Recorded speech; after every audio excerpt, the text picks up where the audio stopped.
अरे भाग्यवान, मेरे जूते कहाँ रखे हैं? मुझे बाहर जाने में देर हो रही है। तभी मालती कमरे में आती है। ये रहे आपकी जूते। मैं इन्हें साफ करने के लिए ले गई थी। अरे वाह, तुम कितनी समझदार हो। मेरे बिना कुछ कहे ही सारे काम कर देती हो। तभी मालती झिझकते हुए रमेश से कहती है, सुनिए जी, आपसे एक बात कहूँ, बुरा तो नहीं मानेंगे ना? अरे नहीं नहीं, बेफिक्र होकर कहो। शादी से पहले मैं अपने मायके में नौकरी करती थी। मैं चाहती हूँ कि अब मैं फिर से नौकरी करना शुरू कर दूँ। वैसे भी सारा दिन घर में बोर हो जाती हूँ।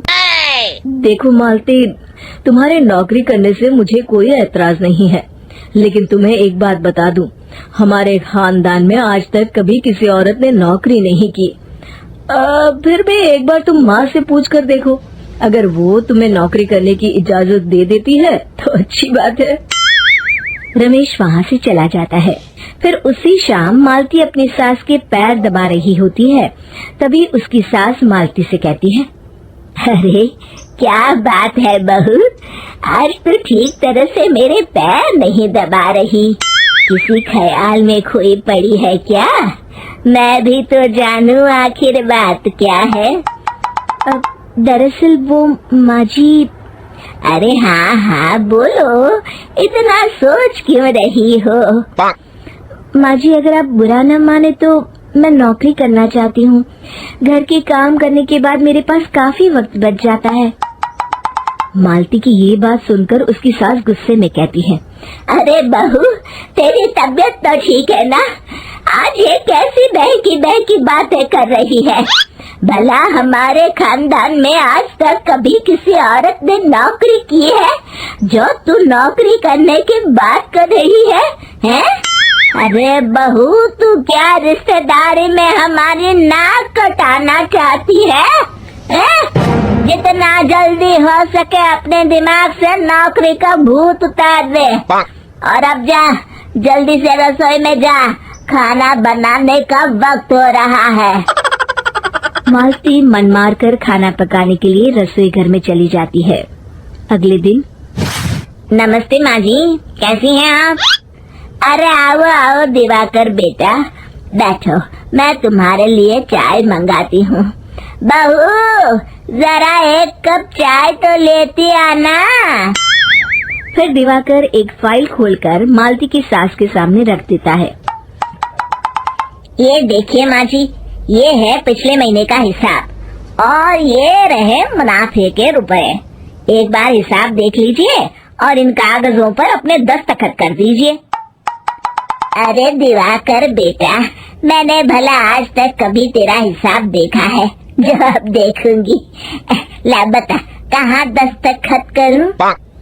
तभी मालती चाय लेकर वहाँ आ जाती है और अपनी सास को बिना कागजातों को पढ़े इस तरह लापरवाही से दस्तखत करते हुए देखकर हैरान रह जाती है। अच्छा माँ जी, अब मैं चलता हूँ, फैक्ट्री में बहुत काम है। फिर दिवाकर वहाँ से चला जाता है। कुछ दिनों बाद मालती बाजार में कुछ सामान खरीद रही होती है। तभी एक बूढ़ा आदमी उसे आवाज देता है, अरे मालती बेटी, कैसी हो? मुझे पहचाना? मैं तुम्हारी कंपनी में मुनीम का काम करता हूँ। हाँ चाचा जी, मैं आपको बिल्कुल पहचानती हूँ। कहिए, कैसे हैं आप? मैं तो ठीक हूँ। कंपनी में कुछ भी ठीक नहीं चल रहा, यहाँ तक कि हमें ठीक वक्त पर तनख्वाह भी नहीं मिलती। ये आप क्या कह रहे हैं? अब क्या बताऊं, आप लोग तो कभी हिसाब किताब देखने दफ्तर आते नहीं। मेरी मानो तो एक बार आप लोग दफ्तर आकर सारा हिसाब किताब देख लो, आपको असलियत पता चल जाएगी। अच्छा बेटी, अब मैं चलता हूँ, देर हो रही है। फिर वो बूढ़ा वहाँ से चला जाता है। वहीं दूसरी तरफ मालती घर पहुंचकर अपनी सास को सारी बात बताती है। तभी वहाँ रमेश भी आ जाता है, लेकिन मालती की सास मालती की किसी भी बात पर विश्वास नहीं करती। तभी रमेश कहता है, अरे माँ, बिना आग के कभी धुआं नहीं उठता। जब मालती इतना कह रही है तो हमें एक बार दफ्तर चलकर देख लेना चाहिए। वैसे भी हम लोग काफी दिन से अपने दफ्तर नहीं गए हैं। इस तरह किसी एक आदमी के भरोसे काम छोड़ना मुझे भी ठीक नहीं लगता। अगले दिन वे सभी अपने दफ्तर पहुंचते हैं और सीधे दिवाकर के कैबिन में जाते हैं। अचानक सबको एक साथ देखकर दिवाकर चौंक जाता है। अरे माँ जी, आप सब लोग अचानक यहाँ कैसे आ गए? अगर कुछ काम था तो मुझे एक फोन कर दिया होता, मैं आपके घर आ जाता। तभी मालती की सास कहती है, अरे दिवाकर बेटा, आज मैं हिसाब देखने दफ्तर आई हूँ, जरा मुझे पिछले 6 महीनों का हिसाब दिखाना तो बेटा। दिवाकर घबराते हुए हिसाब की फाइल मालती की सास को देता है। मालती की सास फाइल लेकर मालती को देती है और कहती है, ले बहू, देख ले हिसाब। मालती फाइल को बड़े गौर से देखती है और अगले ही पल उसे सारी गड़बड़ी समझ में आ जाती है। वो अपनी सास से कहती है, माँ जी, मुनीम चाचा बिल्कुल सही कह रहे थे। हमारी कंपनी में पिछले 6 महीनों में जितना मुनाफा हुआ है, हमें उसका आधा पैसा भी नहीं मिला। यूँ समझ लीजिए कि 1 रुपये में सिर्फ चवन्नी ही हमारे हाथों में आई है। मालती की बातें सुनकर मालती की सास गुस्से से दिवाकर को पूछती है, क्यों दिवाकर, मेरी बहू जो कह रही है वो सच है? दिवाकर समझ जाता है आज उसका भांडा फूट चुका है।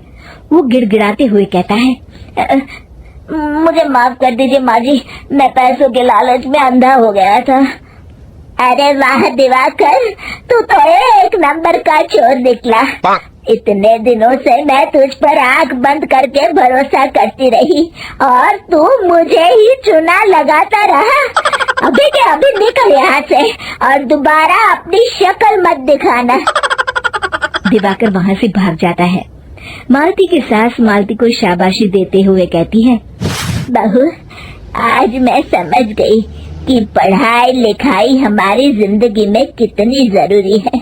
मैं बहुत किस्मत वाली हूँ जो मुझे तुझ जैसी बहू मिली है। शिक्षा, पढ़ाई लिखाई का इस्तेमाल सही जगह करके हम दुनिया में बहुत कुछ बदल सकते हैं।